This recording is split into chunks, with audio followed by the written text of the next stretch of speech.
लोकवाहिनी media Maharashtra top 10 bulletin मध्ये मी आहे आपल्यासह साक्षी। तर घेऊया आढावा आजच्या महाराष्ट्रातील काही खास बातम्यांचा। पुण्याच्या पिंपळगाव जोगा धरणाचा कालवा फुटला, सुमारे 25 एकर शेतीचं नुकसान। लाडक्या बहिणींना मार्च आणि एप्रिलचे 3000 याच आठवड्यात मिळण्याची शक्यता। पाटस स्टेशन जवळ डेमो ट्रेनचा ब्रेक जाम, धूर आणि किरकोळ आग।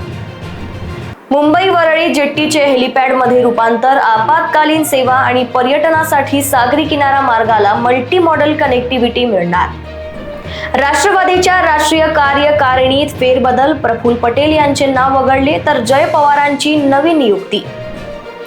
नाशिक धर्मांतर प्रकरण, निदा खानला आश्रय दिल्याचा आरोप, एमआयएम नगरसेवक मतीन पटेल यांच्या पदरद्दीची प्रक्रिया सुरू।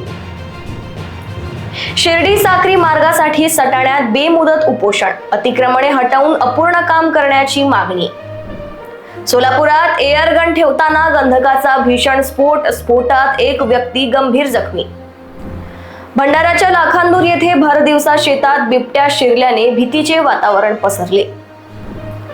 2035 पर्यंत सर्व एसटी बसेस ई बसेस मध्ये रूपांतरित करण्याचा निर्धार, राज्यभरात 200 चार्जिंग स्टेशन उभारणार।